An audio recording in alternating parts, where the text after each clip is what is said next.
नमस्कार मित्रांनो, आज शिक्षक दिन.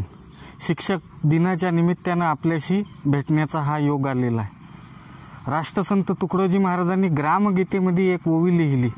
गुरुजनी ऐसे द्यावे धडे, आपुला आदर्श ठेवणी पुढे, विद्यार्थी होता चौकडे, राष्ट्र होईल तेजस्वी.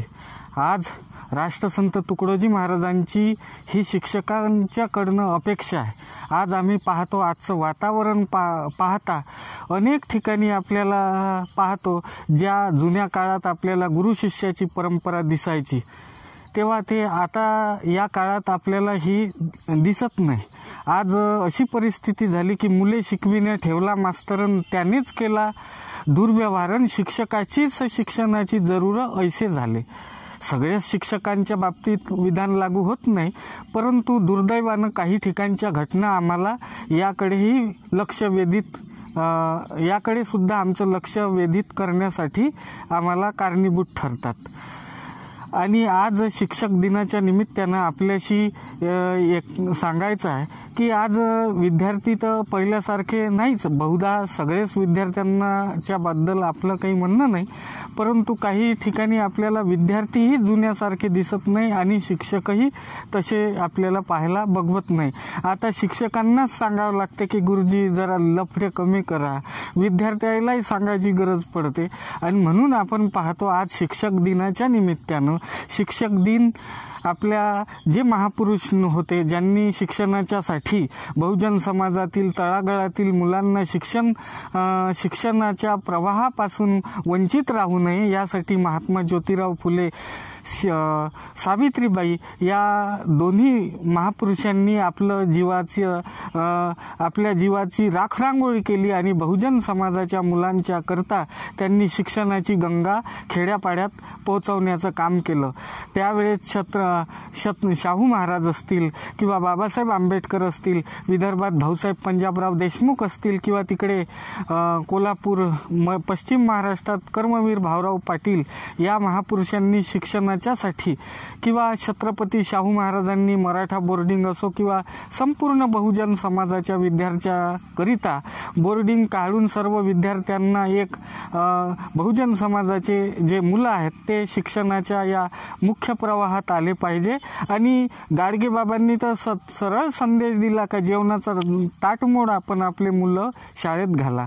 आपल्या पत्नीला कमी भावाचं लुगडं घ्या, परंतु आपले मुलं शाळेत घातल्या वाचून राहू नका. हे गाडगेबाबा आम्हाला सांगत होते. वडिलांनी मुलगा नाही शिकवला तोही पापाचा भागीदारी झाला, आणि जैसे जन्म देणे कर्तव्य त्याला तैसेचे शिक्षण देणं अगत्याचं, हे राष्ट्रसंत तुकडोजी महाराज आपल्या ग्रामगीतेमध्ये लिहितात. गाडगेबाबा जेव्हा कीर्तनातून मांडायचे आणि जनतेला संबोधित करायचे तेव्हा गाडगेबाबा लोकांना म्हणायचे, अरे तुम्ही देव पाहिला का? देव पाहिला नाही, देव कोणाला दिसणार नाही, परंतु तुमच्यात बसून असलेले जे बाबासाहेब आंबेडकर त्यांच्या कीर्तनात असे खाली बसून असायचे, तर सगळ्या लोकांना म्हणायचे गाडगेबाबा की ज्यांनी या देशाकरता संविधान दिलं, या देशाची घटना लिहिली, त्यांना देव माना. असेही आपल्याला उदाहरणं मिळेल. सांगण्याचं तात्पर्य एकंदरीतच या महापुरुषांनी संपूर्ण बहुजन समाजाच्या मुलांच्या शिक्षणाच्यासाठी आपल्या जीवाची राखरांगोळी केली. परंतु आज आम्ही पाहतो बहुजन समाजातल्या महापुरुषांवर नेहमीच प्रमाणे अन्याय अत्याचार होत गेला. त्यावेळेस छत्रपती शाहू महाराज असतील किंवा महात्मा ज्योतिबा फुले, सावित्रीबाई फुले यांनी महिलांच्या किंवा सर्वांच्या शिक्षणाचं कार्य केलं, तर त्या काळचे जे प्रतिगामी मंडळी होती ते त्यांच्यावर दगडफेक करायचे, शेणगोळे मारायचे. असा त्यांनी शिक्षणाच्यासाठी अहोरात्र असे कष्ट सहन केले.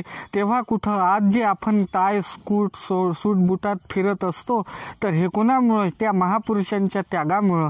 ज्या सावित्री आईचं 3-4 वेळा लुगडं भरायचं शेणामातीनं, तेव्हा आज कुठे महिला मोठ्या पदावर गेल्या असतील, मोठ्या मोठ्या हुद्द्यावर गेल्या असतील, तर त्या बाबासाहेब आंबेडकरांच्या त्या संविधानामुळे आणि सावित्रीबाई फुलेंच्या त्या त्यागामुळे. आता प्रश्न पडतो का या महापुरुषांनी एवढा मोठा त्याग करूनही एवढा मोठा त्याग करूनही यांच्या नावानं कुठं शिक्षक दिन आपल्याला पाहायला मिळत नाही. दुसऱ्याच कोण्यातरी एखाद्या, मला काही कोण्या महापुरुषांचा अनादर करायचा नाही, परंतु एवढा मोठा त्याग असल्याच्या नंतरही या महापुरुषांचा कुठंतरी आपण तरुण मंडळी म्हणा किंवा आपण बहुजन समाजातली मंडळी आपण यांच्याच नावानं शिक्षक दिन साजरा करूया.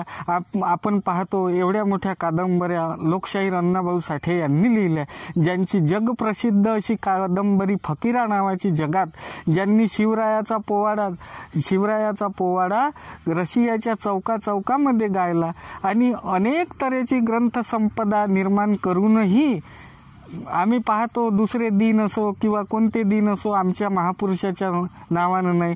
आज आम्ही पाहतो ना, आमच्या महापुरुषांना सुनियोजितपणे डावललं जातं आणि कुठेतरी एखाद्या प्रतिगामी व्यक्तीला किंवा प्रतिगामी महापुरुषांना समोर आणून खोट्यांना मोठं करण्याची परंपरा या देशात फार मोठी आहे. कारण आम्ही पाहतो, कारण इतिहास घडवणारे मावळे जरी असले तरी लिहिणारे मात्र कावळे होते, हे मात्र आपण लक्षात ठेवलं पाहिजे. आणि घोडे को नहीं मिल रही घास और गधे खा रहे च्यवनप्राश.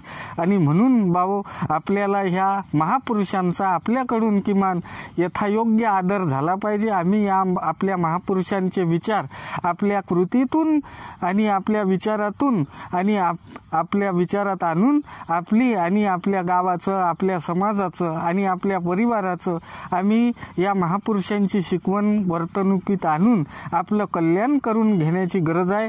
आणि तेव्हाच खऱ्या अर्थाने जेही कोणी मंडळी असतील गुरुच्याच ठिकाणी आहे त्या सगळ्या गुरुजनांना आणि जे विद्यार्थी मंडळी आहे त्यांना सुद्धा आम्ही अशा गुरुकडून आपल्याला ज्ञानामृत घेण्याची गरज आहे, ज्यांनी संपूर्ण बहुजनांचं कल्याण केलं. आणि म्हणून त्या अशा गुरूंना सुद्धा वंदन आहे आणि अशा विद्यार्थ्यांना सुद्धा शुभेच्छा आहे.